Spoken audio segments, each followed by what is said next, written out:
In part 7, we will discuss two uh, topics.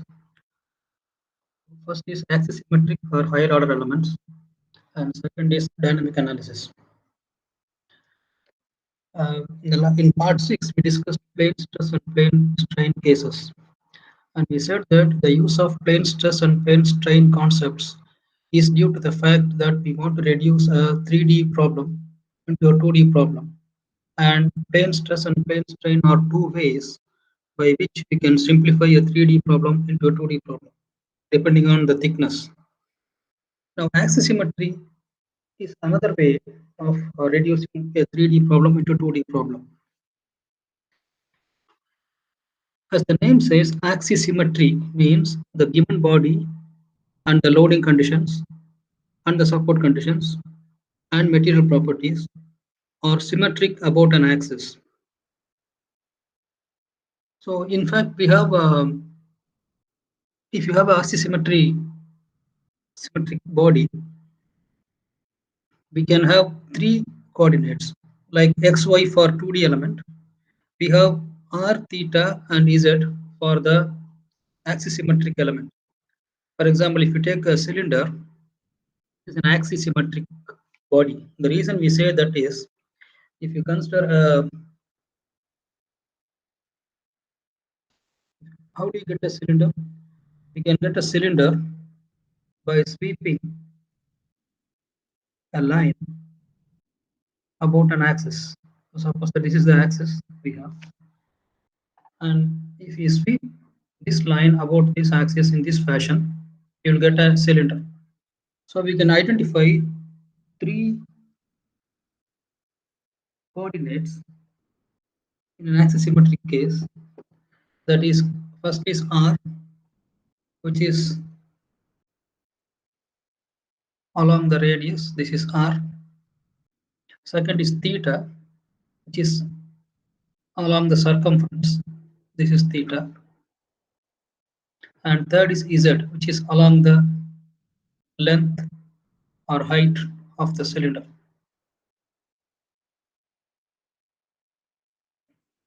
So these are the three coordinates we can have in an axisymmetric body. But what we do by taking this axisymmetry property is we reduce these three coordinates into two of them. We will see how. But before that, how do I know that a problem can be reduced to an axisymmetric problem? There are some conditions which must be satisfied if you want to simplify a 3D problem into an axisymmetric problem. The first condition says that the problem domain must possess an axis of symmetry, that is z-axis. In other words, the domain is geometrically a solid of revolution. That's what I was mentioning before. The body which you take for analysis should be such that it can be obtained by rotating an area about an axis. For example, if you want to get a cone, let us say that we want to get a cone like this. How can we get this cone? We have to sweep this cone, this a line with respect to this axis. So like this, if you sweep one line, let us say take this line, and imagine that you are going to sweep it around this axis. All of you would have used SolidWorks, so you must be knowing by this time what is the meaning of sweeping. If you sweep about an axis, you can get a body which is a cone here. So any body which can be obtained by sweeping about an axis, which is the symmetric axis, that is called an axis of symmetry, and that body is said to be a solid of revolution. That is the first condition. The second condition is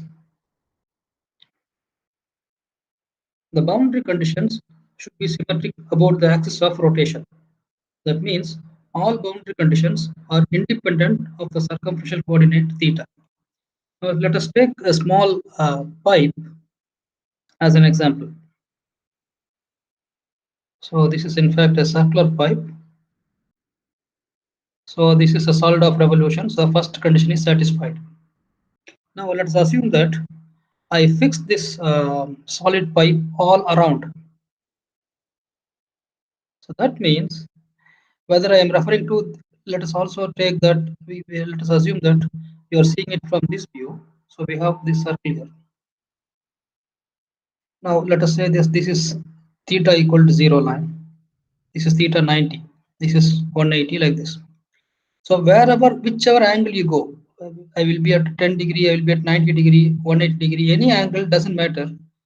Wherever I am, it looks all the same to me. You can just imagine you have a cylindrical pipe in your hand, and whichever angle you see it, it will be the same. So that means the effect of theta can be ignored because it is same all around theta. So the second condition says if the boundary conditions are symmetric about this axis of rotation, then you can consider that to be axisymmetric case. Uh, Third condition is that loading must be symmetric with respect to the axis of revolution. That means not only the boundary condition need to be symmetric about the axis of symmetry. In this case, this is the axis of symmetry.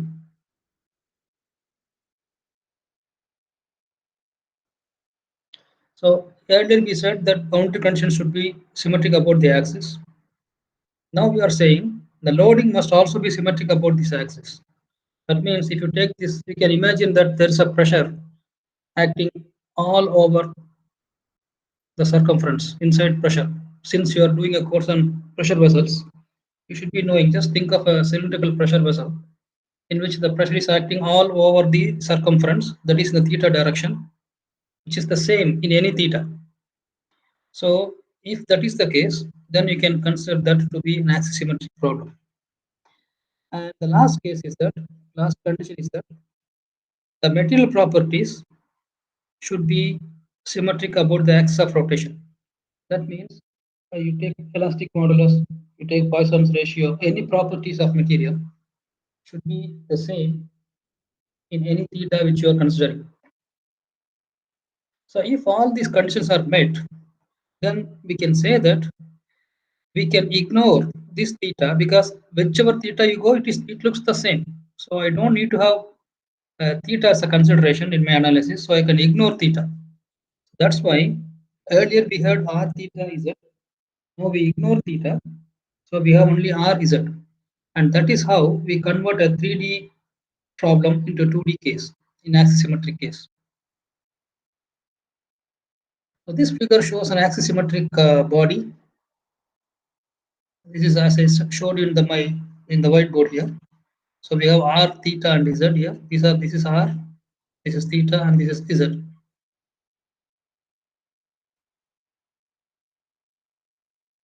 Earlier we discussed plane stress problem in chapter 6. Now how does it compare with the axisymmetry? These are the differences. Elements lie on a plane. In a plane stress problem, all the elements are on the same plane. But in an axisymmetric problem, the elements lie in a 3D space. In a plane stress problem, nodal points are the points in the plane. You can always recollect, we said when we discussed the triangular element, we showed the nodes like this. So means they're in the same plane. Node 1, node 2, node 3, they're in the same plane. But in the case of an axisymmetric element, nodal points are the circumferential lines about the axis. That means in here the nodal points are the what we mean by nodal points are actually lines along the circumference of an axis.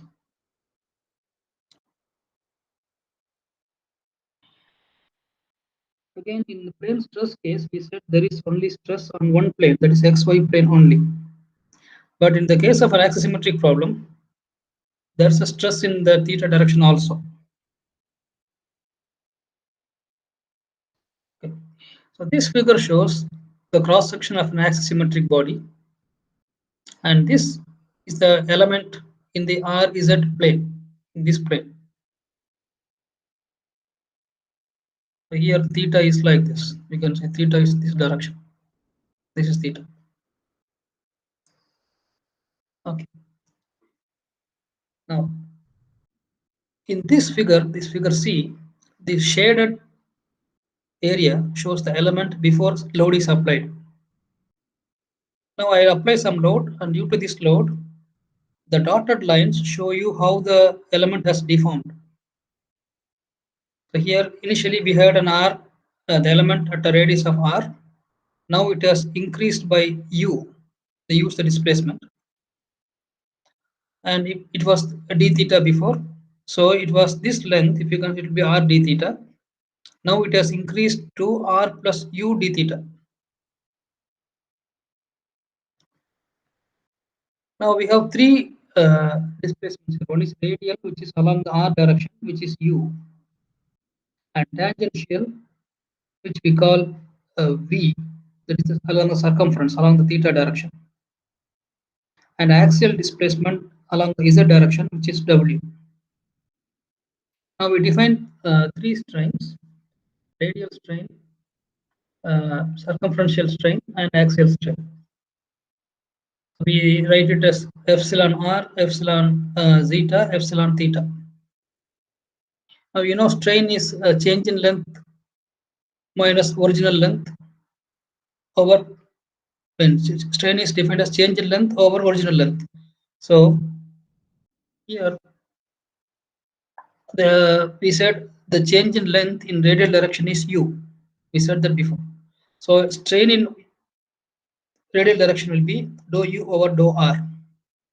Similarly, strain in the axial direction, that is z direction, will be dou w over dou z. Circumferential strain will be, you can see here, r plus u d theta is the length of this dotted line after deformation. Before it was r d theta. So now if you subtract this from that, you get the change in length in circumferential direction over original length, which was r d theta. So if you do this simplification, you get u over r. So what this says is that we said that the problem is independent of the theta direction, but still you should consider the strain in the direction of theta. It's like saying it is for our convenience that we ignore theta, but there's a strain that is existing in theta direction. These are normal strains. If you come to shear strains, maybe again you can recollect in the discussion of plane stress problems, we said shear stress can be, uh, in the general case, it can be in three directions: x, y, y, z, and x, z. Like that here, uh, you can see here shear strain with respect to theta will be zero. So it is r theta is zero, z theta is also zero, but r z in that plane, the shear strains is given by summation of strains. It is from basic mechanics of materials. So that is dou u over dou z plus dou w over dou r.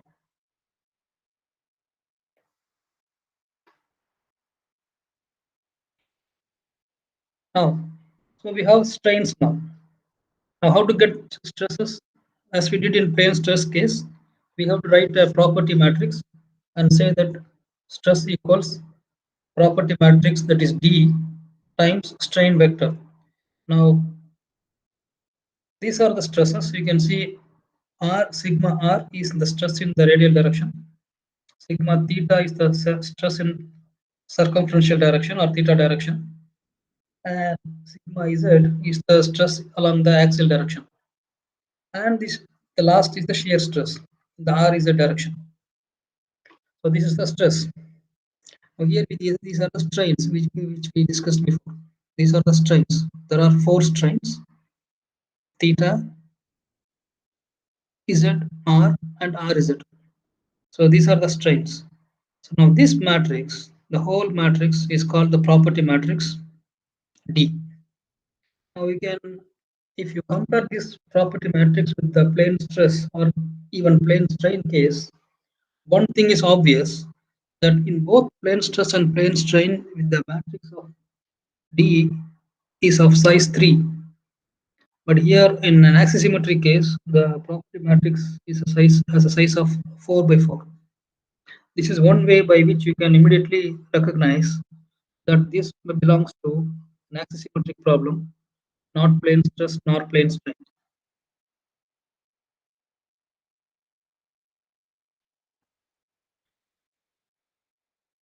You may remember when we discussed bar element, we said if the element has got nodes only at at the ends, we call it linear element. And if you increase the number of nodes, then it is becoming higher order, quadratic, cubic. So these are called higher order elements.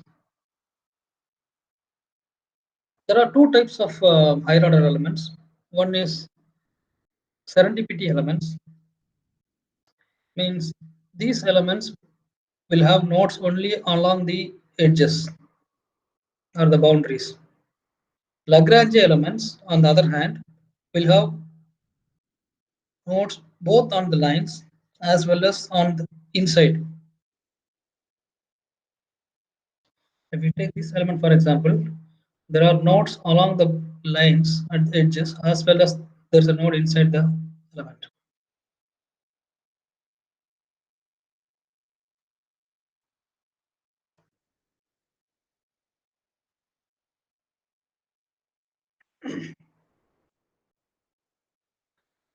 The next topic we are going to discuss in part 7 is dynamic analysis. Starting from the bar till the previous discussion, we discussed static cases.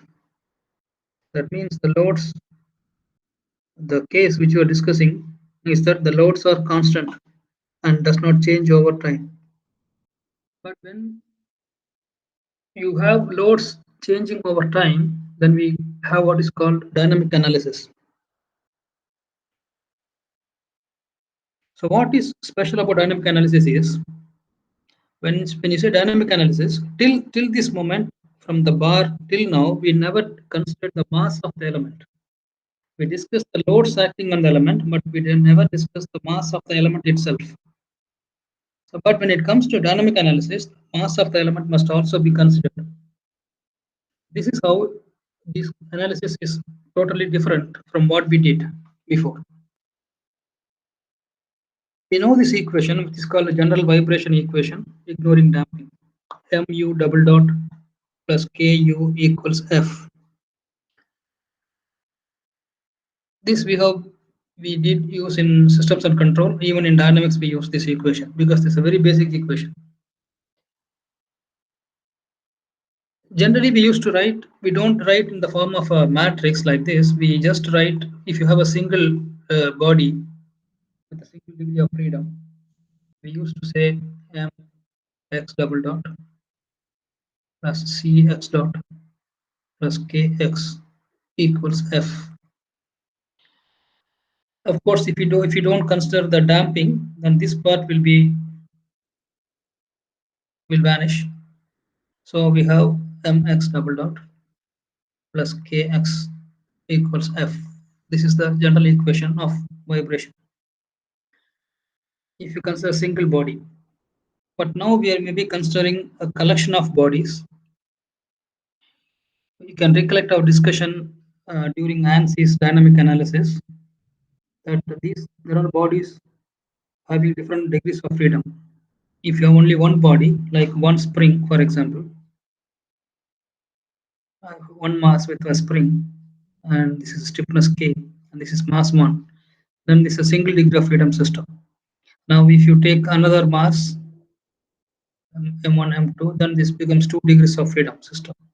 Like that, if you keep adding the masses, the degrees of freedom of the system increases.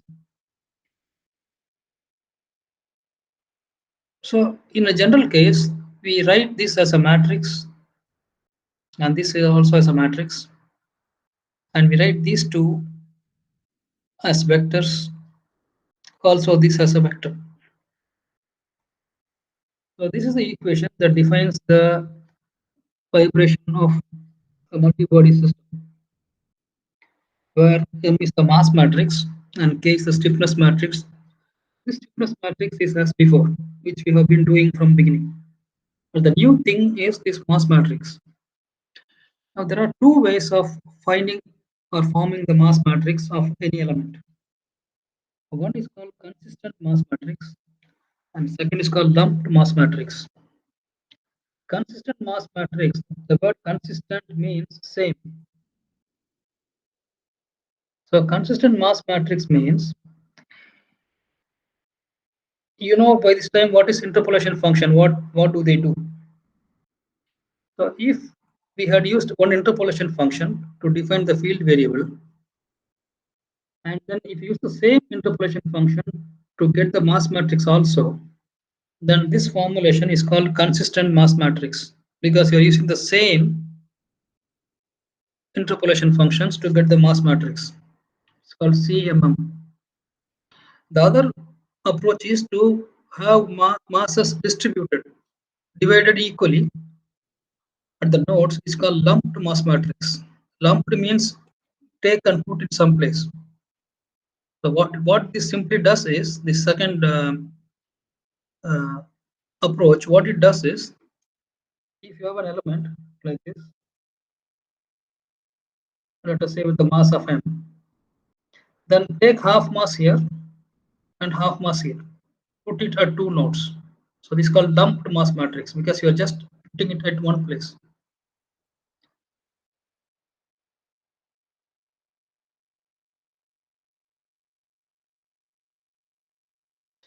Now we will see, first take a bar element and see the mass matrices corresponding to this element.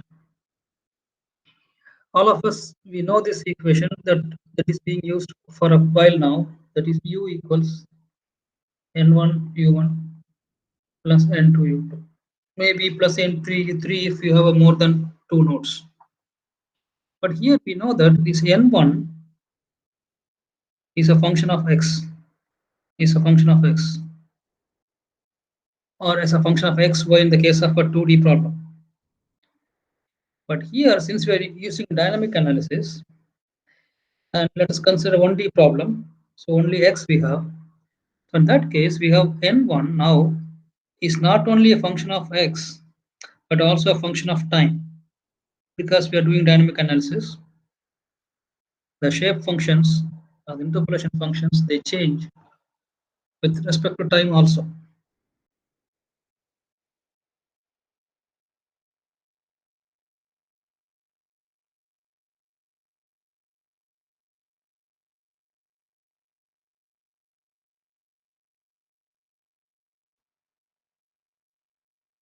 Here I should be, it's not, just to correct myself, this is not N1 is a function of, this is U1 which is a function of X and T, plus, and again U2 is a function of X and T. So this U is a function of X and T. I made a mistake when I said that N is a function of X and T. N remains a function of X alone. It is U which is a function of X and T. And because of this reason, that N is a function of X alone, which is used to define U, and the same N1 is going to be used to get the mass matrix, we call it as a consistent mass matrix approach. So I have to correct myself here that U is a function of X and T, not N and N2. Okay. So N1, N2, they remain the same as X2 minus X over L, X1, X minus X1 over L. These are the same expressions that we used in bar element. The derivation of this CMM is a lengthy one, which we may not have to deal with here. If you want, you can refer to the book. But the result is this. So if you apply the consistent mass matrix approach for a bar element, you get this matrix rho AL over 6, 2, 1, 1, 2. Here rho is the density of the material, A is the cross section of the material, of the section of the body which you are considering, L is the element length, 2, 1, 1, 2. You can see here this is a symmetric matrix, it's non-diagonal and it's also non-singular. We know that density times volume is mass. So area into length is volume, density times volume will be mass. So instead of rho AL, I can simply write mass over 6 to 112. This is the mass matrix. Stiffness matrix of the bar element is already known to us. AE over L, 1 minus 1 minus 1, 1. Now we have already seen this equation, mu double dot plus ku equals F. Here we are going to substitute this m and this k here. So rho AL, the whole thing will be mass matrix times. Now we are considering an element, a bar element like this with two nodes. So this is U1, this is U2. But here we have double dot. So you should have mu1 double dot, mu2 double dot. Of course, u1 is the displacement at node 1 and u2 at node 2. Now we are taking its double derivative. So here we have u1 double dot, u2 double dot. So plus k is this matrix, u is u1 u2 equals f is f1 f2.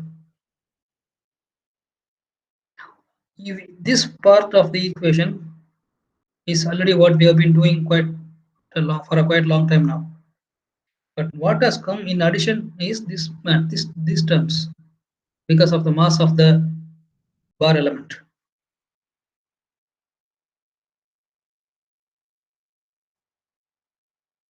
Okay, so the first formulation was using consistent mass matrix approach. The second formulation is much easier because what we said we are going to distribute the mass into two nodes. So if you have the total mass rho AL as we saw before, take half of this and put it in first node and the other half you will put in the second node. This is the mass matrix of the same bar element but using lumped mass matrix approach. Here you can see it is again symmetric, diagonal, but it is again non-singular. You can compare that with this matrix which is symmetric, non-diagonal, non-singular. Here it is symmetric, diagonal and non-singular.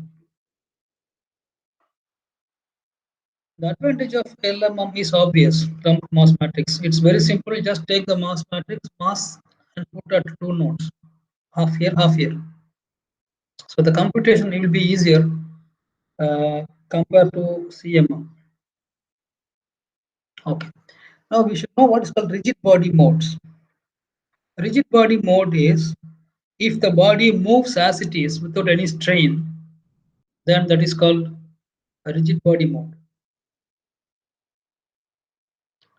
Now we'll see an example of finding the natural frequencies of a bar element. Now if you see here, this equation is the general equation for finding uh, the vibration pattern of the given body, given bar. But when we say we are going to find the natural frequencies, again you can recollect our discussion during our ANSYS session for dynamic analysis. When we find natural frequencies, we don't consider any loads other than the mass itself. So when you do natural frequency analysis, this term F1, F2 will be 0 because we find what is called natural frequencies. Okay, this problem says that there's a bar of cross-sectional area 50 mm square and length 600 millimeter. It is fixed at the left end.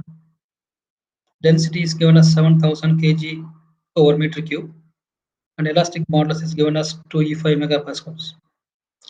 The question says using two equal length elements and following CMM. So this problem asks you to use the CMM approach.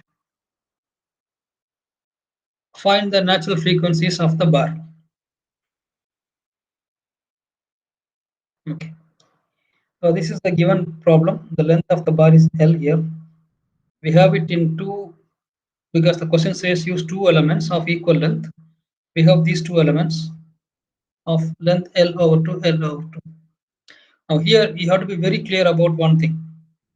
In all this discussion, in all of this discussion, this L everywhere is the length of one element. But in this particular example, L is given to be the length of the whole bar. So that means since we are using two elements, each one should have a length of L over 2. In other words, wherever we have L here, that should be considered as L over 2 in this particular problem. Okay, so we start with the stiffness matrix. That is, we know that AE over L, 1 minus 1 minus 1, 1. But here L will be L over 2 actually. So that 2 has gone up. So 2 AE over L, 1 minus 1 minus 1, 1. Similarly, coming to the mass matrix, we are using this matrix rho A L over 6. But here L will be L over 2 for us. So it will be rho A L over 12. 12, 2, 1, 1, 2. So we have written stiffness matrix and mass matrix for two elements, both elements. Since they are of the same length, they will be same for both elements, both matrices. Now we will assemble these two K matrices and get one global K matrix. Then we will assemble two mass matrices and we will get one mass matrix. Then we will take it to the equation. We know this, how to assemble the stiffness matrix, all of us we know. So it will be 1 minus 1 0 minus 1 2 minus 1 0 minus 1 1. Same thing goes with mass matrix also. So here we have rho AL 2 1 1 2. Again these two will get added here from the second element. So 2 1 1 2 plus 2 4 1 0 1 2. So that is what is given here. Same way how we assemble the stiffness matrix, assemble the mass matrix also. Now I get this K and this M. So I am going to this basic equation, this equation. So my M matrix is the global M matrix, that is this.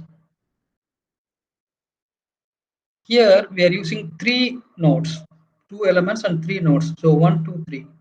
That means here I have U1, U2, U3. So U1 double dot, U2 double dot, U3 double dot. So this will be U1 double dot, U2 double dot, U3 double dot plus K, that is this K, times U. U is U1, U2, U3 equals 0. This is the reason I said, the reason I for this 0 I already explained to you. We are finding natural frequencies, so there is no external force acting, so that force vector will be 0. Okay, as usual, after writing this equation, we used to apply the boundary conditions and remove some rows and columns. In this particular example, the left end is fixed. That means node 1 is fixed. So we will remove first row and first column. That means this whole first row and the first column will be removed. So we are left with rho L over 12, 4, 1, this part here, Again, this is gone, so we have only this part here equals 0.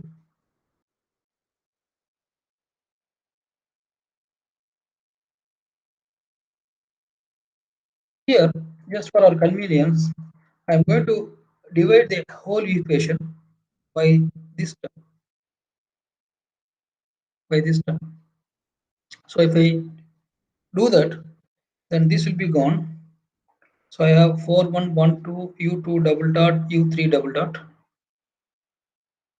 Here, if you divide this 2ae over L with this, you will get 24 rho e over rho L square. 2 minus 1 minus 1 1. u1 ut equals 0.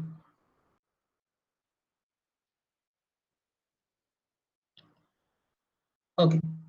Now this u2, all of us we know any sine wave can be represented using the amplitude and the frequency. So we say that this u1, this u2, u3 are represented by means of some amplitude and some frequency and some phase.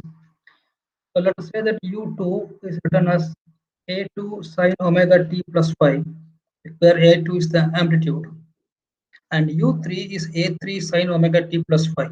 Again, a3 is the amplitude with which u3 is happening. Now, here we have u2 double dot, u3 double dot. So if you differentiate it, if you differentiate once, this a2 sine, we have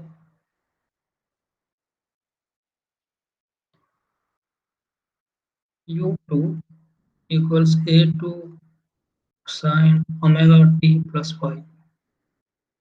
If you differentiate it once, you will have a2 cosine omega t plus phi times omega. And then again, if you differentiate it again, you get u2 double dot. You will have a2 omega square minus sine omega t plus phi.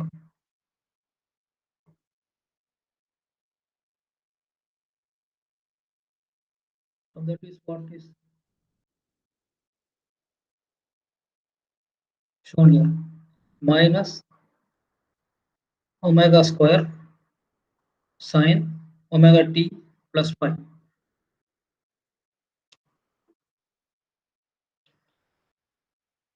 If you see this equation, this is a2 and this is a3. So a2, a3 can be taken as a vector because they're constants. We can take that as a vector. So here you have minus omega square. Forget this a2 for a moment. Just forget this a2. We have minus omega square sine omega t plus phi. So minus omega square sine omega t plus phi. This a2 is for u2 double dot. Similarly, for u3 we will have a3. So we can take these two as a vector because they are constants, they can come out, so that we can write outside the matrix. Plus, there is no change here, 24e over rho L square. This is same, but u2 instead of u2 u3, I have a2 a3 sine omega t plus phi equals 0 0. But here, if you see, there are two terms on the right side which should be equal to 0. The sum of these two terms should be equal to 0. And here we have 4 1 1 2 is a matrix, 2 1 minus 1 1 is a matrix. We know that a2 a3 cannot be 0 because if that is 0, there is no vibration at all. Amplitude cannot be 0. So the only way that we can get a 0 on the right side is that this determinant should be equal to 0. Now I'll take this to take this to whiteboard to explain to you what this means.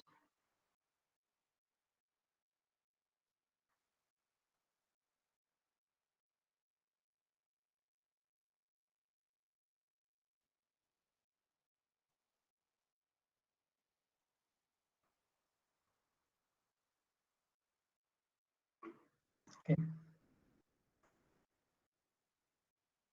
Here, this sine omega t plus phi, we can do, let us assume that this number here, this 24e over rho L square, let us call it as lambda, because e, rho, L all are known to us, so this is a constant number which is called lambda.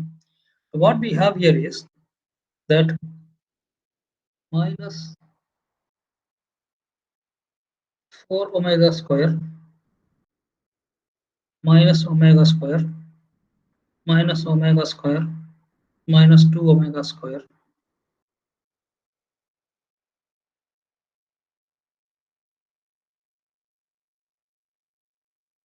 a2 a3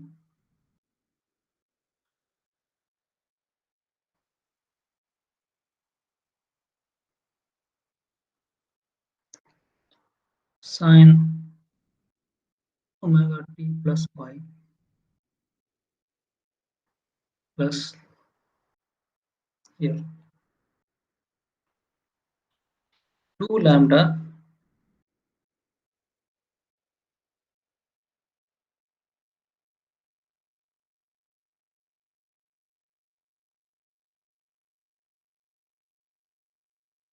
so 2 lambda, this is 2 lambda minus lambda, again minus lambda plus lambda a2 a3, again sine omega t plus phi should be 0. In both parts of this left hand side, we have a2 a3 sine omega t plus phi constant, same in both cases. If we take them out, we have what? 2 lambda minus 4 omega square, here minus lambda minus omega square, again minus lambda minus omega square, lambda minus 2 omega square should be equal to 0. Here what we can see is, on the right side we must have 0. See on the left side what all we have. We have a2 a3 which cannot be 0. Sine omega t plus phi cannot be 0. So the only way this can happen is that the determinant of this matrix should be 0. That is what is shown here. So 2 lambda minus 4 lambda omega square minus lambda minus omega square. So this should be equal to 0. Now we can take the determinant of this, which is very simple to do. And then if you simplify it, you will get this equation.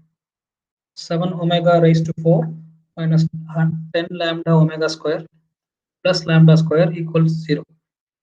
You can see this is an equation, it's a quadratic equation on omega square, because this can be written as omega for 4 can be written as 7 omega square square. So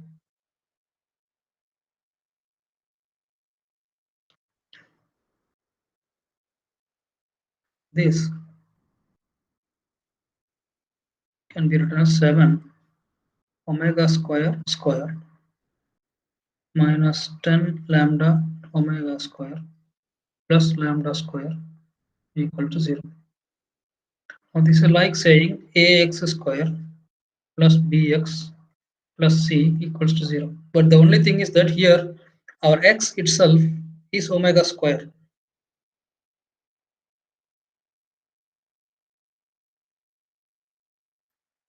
So what we have as A?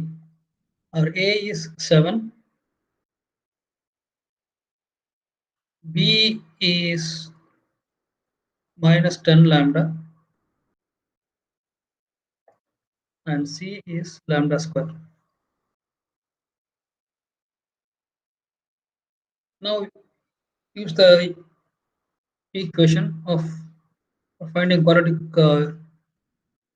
solution of a quadratic equation, minus b plus or minus b square minus 4ac over 2a. If you do that, you get these two as roots. You can try for yourself with these numbers. I'm going to solve for omega square, that is my x, minus b, that is 10 lambda, plus or minus root of b square, that is 10 lambda square, minus 4, a is 7, c is lambda square, over 2a, 2 times 7.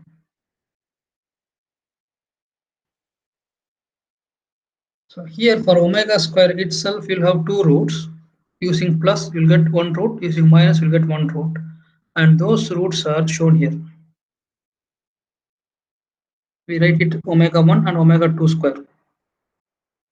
First root and second root. But these are in terms of lambda. We defined lambda as 24e over rho L square previously. Here we said this is lambda. This part is lambda. So just now put the values of E rho L here to get lambda, and then put that lambda in the solution here. So these are the given values. Rho is 7,000, E is 2E5 megapascal, but here this is given in meter cube. So I must convert this E also into pascals. Now it is in megapascals. So I do it by changing it to E11, and length is 0.6 meter.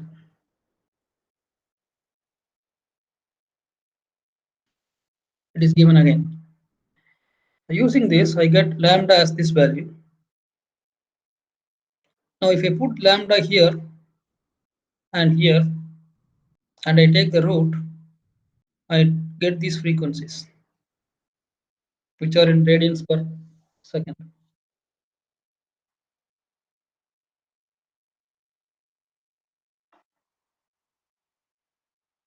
Now what we can do is that we can try the same problem with lambda mass matrix approach. The whole process remains the same, except that wherever you have this matrix, you will use rho AL over 2, 1, 0, 0, 1, this matrix. Otherwise, the whole procedure remains the same.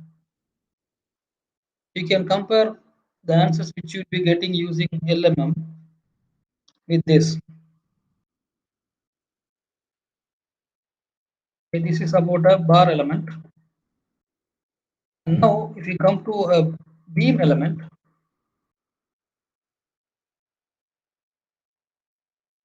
again, the whole process remains the same, except that now the K for a beam is different. We know it already.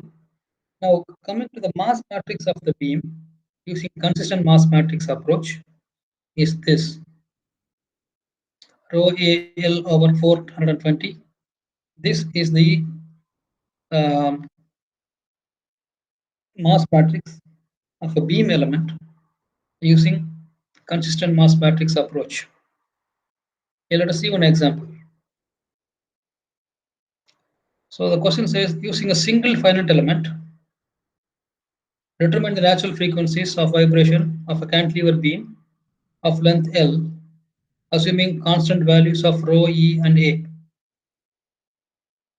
So here they don't give you any numbers, they just give you notations L, E, and I. Of course, the density is rho. All the things we discussed in bar case apply here. But the question says it's a cantilever which is fixed. That means it's fixed at one end like this. Again, since we are discussing free vibration, the forces and moments will be zero. There is no applied load. So this is the same equation which we used before, mu double dot ku equals f. Now applying boundary conditions. Now you will be knowing by this time that M matrix for a beam is of size 4 by 4. So we also know what is this 4 by 4. This is u1 theta 1, u2 theta 2. So since the first end is the left end is fixed totally, there will be no u1, there is no theta 1. So first row, first column, second row, second column will be removed. So line, this line, and this column and this column will be removed. So you have only these two rows. So if you apply that here, you have 156 minus 22L minus 22L 4L square.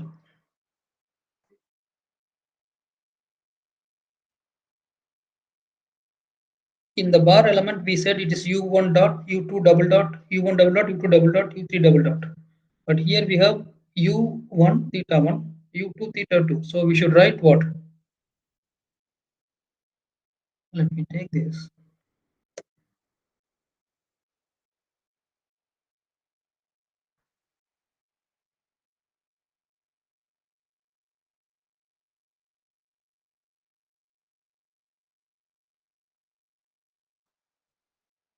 So we know that this is u1, this is theta 1, this is u2, this is theta 2. So these two rows and these two columns are gone. So we have only this. So, but when you write this mass times u double dot, what you actually mean is the double dot of any displacement. It can be rotation or displacement, vertical displacement. So, so this will be in this equation. This will be u2 double dot or v2 double dot, theta 2 double dot. This is m u dot k u k. We know this k we already know, ei over l cube 12 minus 6l minus 6l l square. This is already known to us from beam analysis. Times u is again u2 theta 2 equals 0. Now, as we did in the case of a bar, let us divide this whole equation by this, and let us also write this rho al as mass simply. So if you divide this part over this part, you have 420 ei, and this is what we call ml cube. These things remain the same.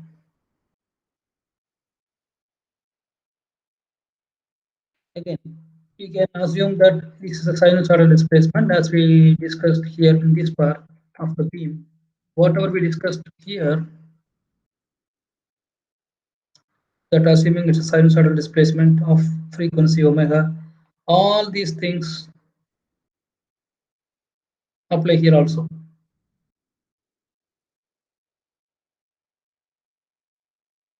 So when you do that part, so this is what we are going to call lambda. So 12 lambda minus 156 omega square. Why it is minus 156, I have already discussed. I showed you here. For discussion, when you differentiate omega 2 times, I showed you how it becomes minus sine omega square before. Because of that reason, here. Because of this reason, we have this minus here, minus 156. omega square minus 6 lambda L 6 lambda L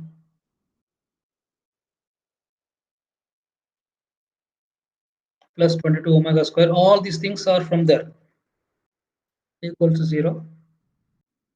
Now again, if you take the